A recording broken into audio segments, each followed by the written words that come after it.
Go. Sa inyo lahat, ako po si Andrew Felix de Luria, member po ng Kalimbalinat Community. At ang piyesa ko po ay may pinamagatang sakit sa ilalim ng silog, sakit tayo malakas, nabuhos ng ulan. Ako'y giniginaw, hindi makagalaw. Ang iniisip ay, sana adobo ang ulam mamaya pag-uwi. So title pa lang po yun.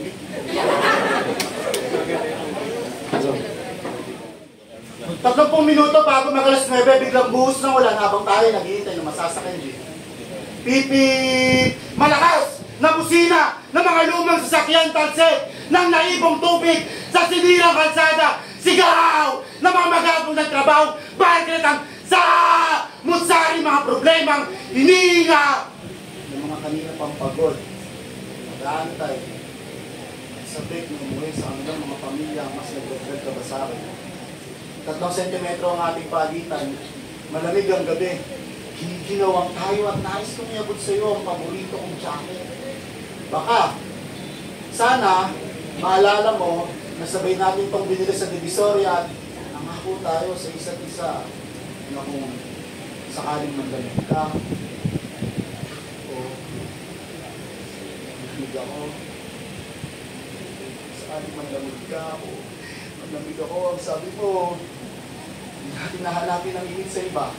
Lumalakas na ulan at dumarami ang tao sa waiting shed na wala. Ang 3 sentimetrong pagitan tumama ang aking balikat sa iyong likuran. Tuk.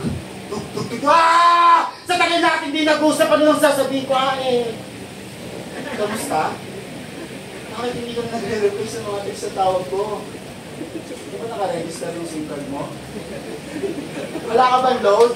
Hindi ka na nagre-react sa mga share post ko. Sabihin mo, ako pa rin ba? Magdadalawang oras na ako nakatayo rito sa likod mo at ilang dekada na tayong ninanakawan ng mga nakaupo! Umaasang manatili ka sa paglisan ng ulan. Hindi ba parang may drama ng ganito? Sa gitna ng malakas na buhos ng ulan, maaari ba muna natin itong pag-usapan na may pamagat na bakit hindi na tayo nag-usap? Sa dami-rami na ng ating pinagdaanan. Tapos yung background music, pagsuko ni Jairil, no? Ngayon mo pa ba maiisip, pangisuko ang lahat? Ay, apat na buwan na simula nung sinabi mong mag-iinit ka lang ng tubig para sa pagligo. Tanginaan pa ininit ba sa buong swimming pool? Saan ba kumuha ng tubig? Sa Oasis? Kasi wala na naman tulo. Walang abiso, walang pasabi. Putik na. Sa susunod, bago ka naman umalis, matuto ka naman magpaalam na hindi ako mukhang tangang naghihintay. Gano'n ba kasi kahirap na i-chat? I-text o tawagan ako para sabihin ayaw mo na. Na hindi ka na masaya. Na sa una pa lang, wala ka ng intensyon para mahalito ang tanga-tanga ko. Naniwala ako sa'yo.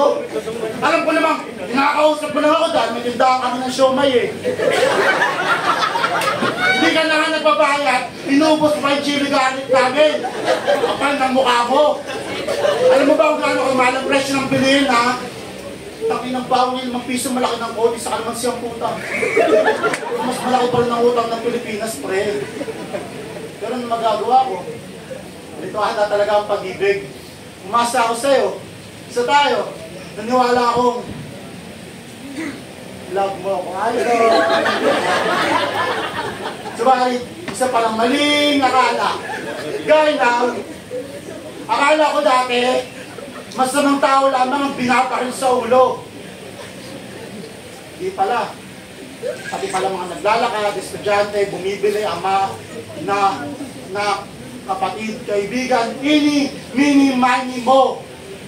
Sino inosenteng tao? Ang bubutasan ko.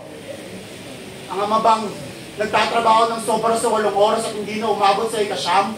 o ang inang gagawin ng lahat para sa kanyang mga anak kahit na yakapin ito habang pinapaliguan ng bala ang sarili nilang bahay, baka kapatid na minor de edad na nautusang bumili ng sigarilyo sa tindahan at umuwi na sa loob ng kabaw, hindi kaya kaibigan na pagbintangan, nakilala, na pagkamalan at mga hindi pumatuloy na biktimang naibaon sa limot. Hindi ito tula ng pag-ibig. Ito'y senaryo ng pagpatay dahil kinikitil ang mga nagtatanim sa sarili nilang lupa. Magtanim ay di biro. Maghapong nakayuko. Di man lang makatayo dahil nalulunod na sila sa sarili ng mga dugo. Kaya sa tuwing nakain kayo ng kanin, nais kong tanong niyo sa inyong sarili kung tubig ba sa irigasyon ang ginamit o dugo ng magsasaka. Kakain na lang pinag-isipay, no? Pero dahil talaga itong mga Pinay eh. Para na-graduate mo pa lang, hanapan ka na agad ng 5 years experience sa trabaho, may maliit na sweldo.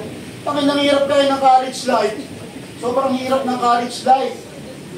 Kaya siguro di tinapos ni... never mind. Pero dahil nasa usapang tapos na tayo, tapusin na natin to. Ano ba talaga ako para sa'yo? Ano ba talaga tayo? Mahal mo ba talaga ako? Mahal mo ba talaga ako? O convenient lang ako para sa'yo? Naagnas na makinig habang nagluluksa pa rin ang ating pag-ibig, hindi pa rin tukoy ang salarin sa pagpatay, sinta. Bakit naman tayo umabot sa puntong sumayaw lang ng budots, binoto mo na? Ay, patapos na buntulan, napunta pa tayo sa pagsayaw ng budots. So alam niyo ba na ang budots ay nagmula sa Davao at ang pambansang hayop ay kalabaw at ang kasing tunog ng kalabaw ay magnanakaw. Ayos, no?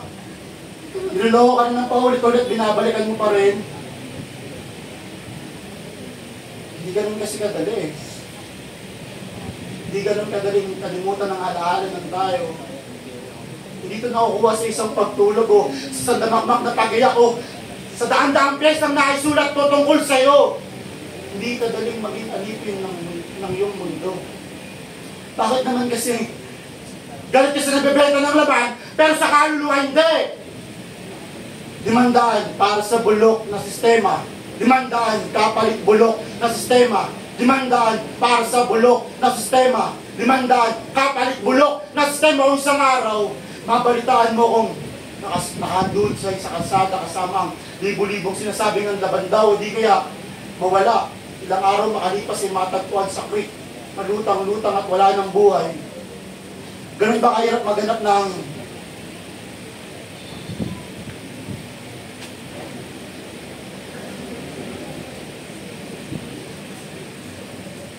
session na po? Sino po nakakit sa inyo ng hustisya? Ay, hindi po! Hustisya po ang anak ko, hindi tingga sa ulo, dahil sa bibig, o di kaya 30 saksak sa katawan, kaya ikaw. Huwag kang manahimik o umiwas ng tingin. Hindi palaging daas ang sagot. Minsan, kailangan lang natin bumoto ng tama at ng sagot kung putang na nasa na ba yung confidential funds na yan. Thank you po.